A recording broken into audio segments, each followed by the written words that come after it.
Emily Carter was the town's favorite teacher, and Daniel Reeves was the charming husband everyone trusted.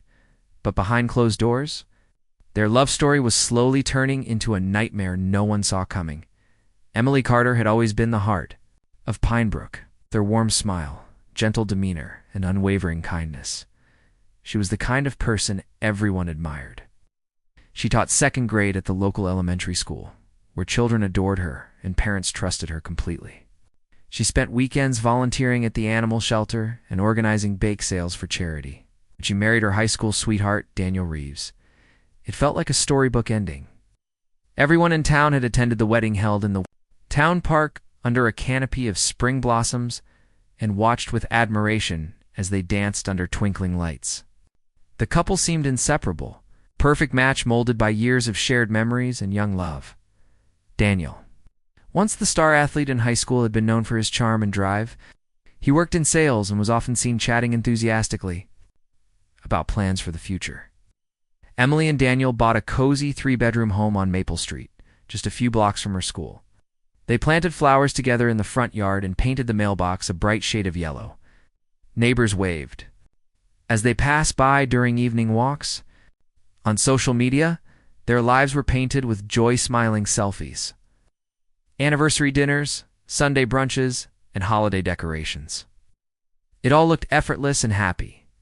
But behind the perfect photos and cheerful small talk, cracks had begun to form. After Daniel lost his job during a round of layoffs, things started to shift. At first, he told friends he was just taking time to figure things out, but months went by and nothing changed. He spent more time at home, often drinking alone. The man who had once been full of ambition now seemed lost and bitter. Emily, ever supportive, tried to help, encouraging him to apply for new jobs, suggesting courses offering comfort. But her efforts were met with silence, or worse, bursts of frustration. Those closest to Emily noticed subtle changes. Her once bright demeanor seemed dimmer. She became quieter during social gatherings and more hesitant to talk about home. When asked how things were going, she would simply smile and change the subject. One friend recalled seeing faint bruises on her arm one day, brushed off by Emily as clumsiness. Another friend remembered her saying, "Things have just been a little tense lately," before quickly changing the conversation, though no one had concrete proof of anything wrong. Unease lingered. Emily began spending longer hours at work, often volunteering to take on extra responsibilities. She seemed to find peace away from home, even if it meant staying late to reorganize bookshelves or plan class projects. She kept up the appearances for the sake of those around her birthday posts for Daniel. Cheerful updates online, but there was a quiet desperation behind the smile. It was clear that the love that had once defined their relationship was slipping into something colder, more distant. Still, to the outside world, they remained the picture-perfect couple.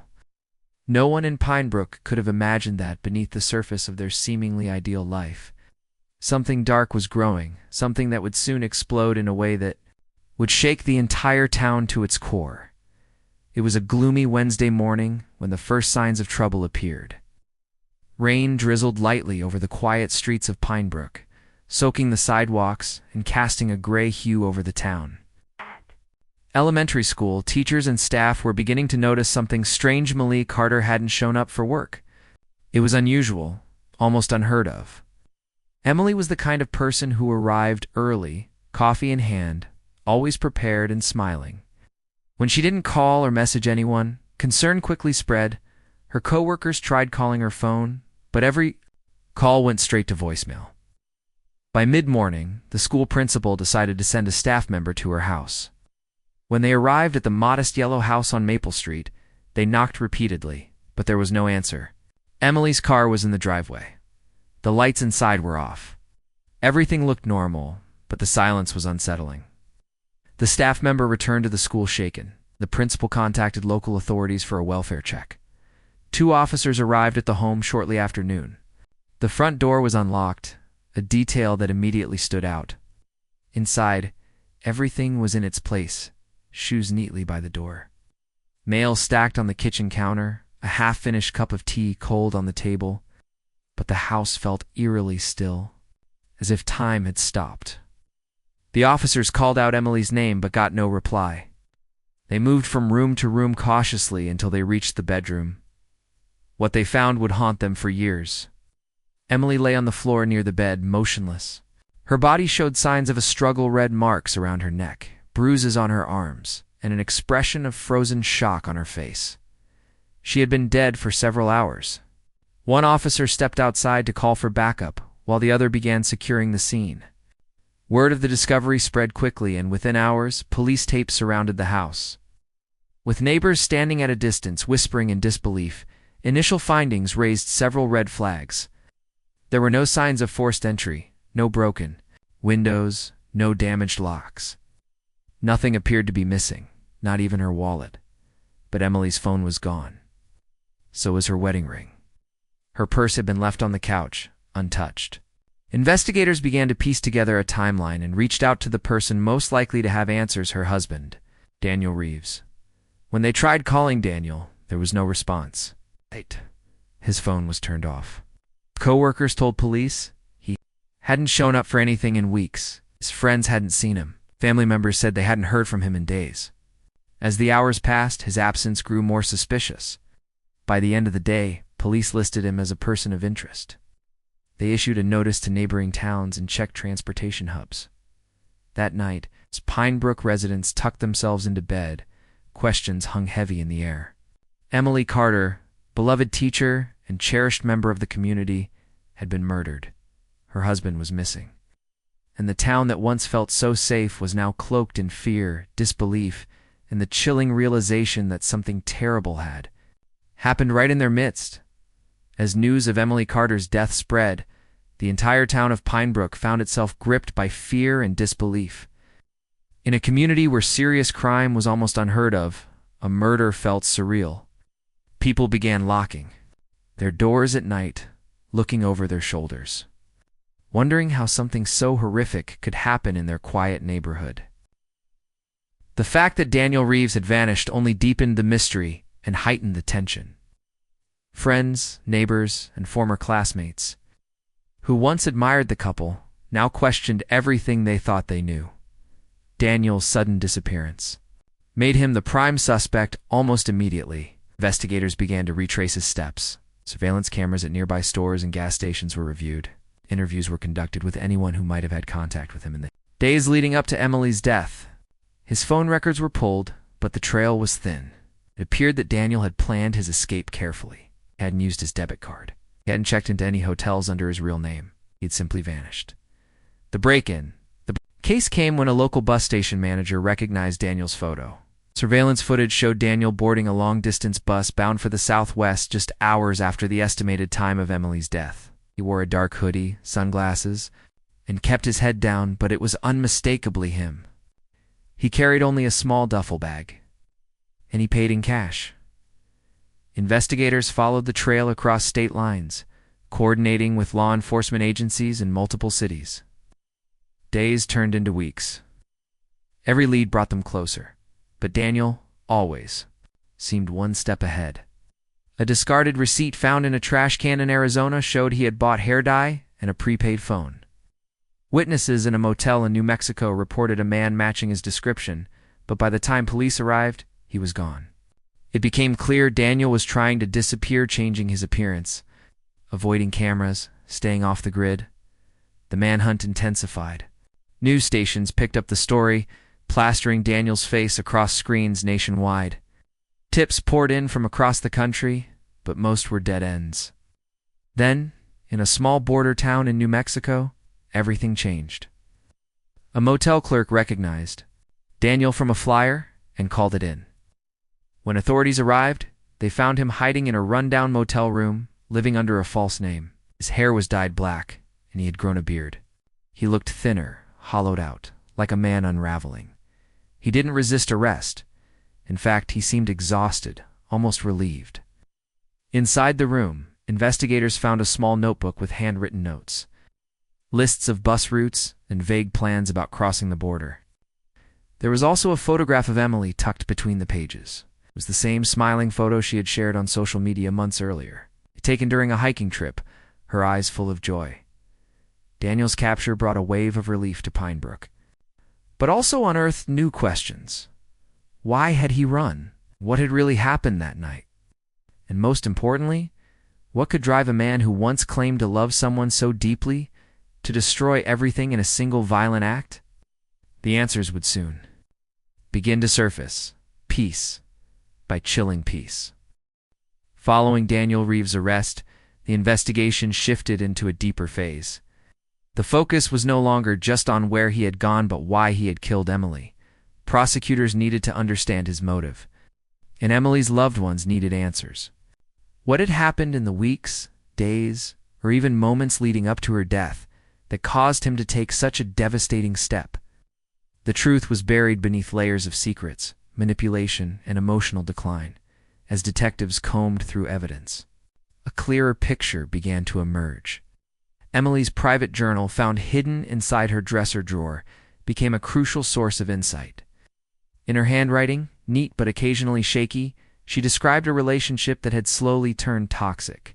She had once loved Daniel deeply, but she no longer recognized the man he had become. His anger had grown unpredictable. He resented her success, accused her of not supporting him, and became increasingly controlling. She described feeling afraid in her own home and wrote that she was considering leaving him for good. Financial documents showed she had quietly met with a divorce attorney. She had opened a separate bank account, saved some money, and even inquired about changing the deed to the house. Her search history included how to leave a narcissistic spouse and emergency escape plans for abusive relationships. Emily had clearly been preparing to leave, a decision that may have sealed her fate. Interviews with friends and coworkers confirmed what her journal revealed. One coworker recalled how Emily had broken down crying after work just 2 weeks before the murder. She had confided in her friend, saying she didn't feel safe at home anymore and was scared of what Daniel might do if he found out about her plans. Another friend said Emily had begun sleeping in the guest room and avoided being home alone with him. While Daniel refused to talk during the initial interrogation, his phone, recovered from a dumpster near the bus station, offered damning clues. Deleted messages, partially recovered by forensic experts, showed signs of obsession. He had sent Emily long, desperate texts, begging her not to leave, alternating between apologies and threats. One message, just days before the murder, read like a final warning: "If I can't have you, no one will." The most chilling discovery came from Daniel's cloud storage. Though he had deleted much of his digital footprint, investigators recovered an audio recording from his phone taken the night of the murder. It captured the tail end of a heated argument. Emily's voice was distressed, while Daniel's was cold and erratic. While the recording didn't capture the actual act, it ended, abruptly cut off mid-sentence, followed by silence. The timestamp matched the estimated time of death determined by the coroner. Faced with this overwhelming evidence, Daniel eventually confessed during a later interview with his lawyer present. He claimed it hadn't been planned, that it happened in the heat of the moment, but no one believed it. The evidence pointed to a man who had become consumed by rage, control, and the fear of abandonment. His love had curdled into something dark, obsessive, and deadly. Daniel was charged with first-degree murder. The town of Pinebrook, still in mourning, watched as a man once seen as part of the community's golden couple was exposed as the architect of its most heartbreaking tragedy. The courtroom was filled with a heavy silence as the verdict was read guilty of first-degree murder. Daniel Reeves sat motionless, his eyes fixed on the floor, as the judge sentenced him to life in prison without the possibility of parole. Across the aisle, Emily Carter's family wept quietly, clinging to one another. It had been a long and painful journey, and though justice had been served, nothing could bring Emily back. The trial had lasted 3 weeks, each day peeling back more layers of the couple's life and exposing the painful reality behind the image they had presented. To the world, the prosecution had laid out a clear and chilling case. This was not a spontaneous act of passion, but a deliberate decision fueled by resentment, control, and fear of rejection. Witnesses recalled moments of tension and signs of emotional abuse that, at the time, didn't seem alarming, but took on a new meaning in hindsight. The timeline of Emily's plans to leave Daniel was laid by her secret meetings with a lawyer. her quiet financial moves, and her growing fear documented in her own handwriting. These weren't the actions of someone overreacting. They were the careful steps of a woman trying to escape a situation she knew had become dangerous. Emily's students, too young to fully understand, had left drawings and letters at the school. Memorials set up in her honor. Flowers and candles covered the steps of the elementary school for weeks after her death. Parents in Pinebrook struggled to explain the tragedy to their children, while teachers grieved the loss of a colleague who had touched so many lives with her kindness, creativity, and compassion. The town itself had changed. Once open and trusting, neighbors now kept their windows locked and watched more closely. It wasn't just the violence of the crime that shook them, it was how hidden it had been. People wondered how something so dark could exist behind the walls of a home that looked like any other. It forced the community to rethink what love, safety, and warning signs really looked like. Emily's mother later spoke publicly, encouraging victims of emotional abuse to speak up, to not ignore the feeling that something isn't right. She read a passage from Emily's journal during a memorial service. "I want peace. I want a life where I don't feel afraid. I know I deserve that." Her words resonated with many, turning tragedy into a call for awareness and change. Daniel was transferred to a state penitentiary where he would live out the rest of his days. There were no appeals, no more headlines, just a lifetime of silence behind cold bars. Emily was buried in the town cemetery, surrounded by sunflowers and handwritten notes. Every year on the anniversary of her death, people gathered to remember her smile, her kindness, her strength. The murder of Emily Carter had begun as a story of love, but it ended with betrayal, heartbreak, and the painful reminder that sometimes the greatest danger comes from the person who promises to love. Most Pinebrook would never forget her or the warning hidden within her story.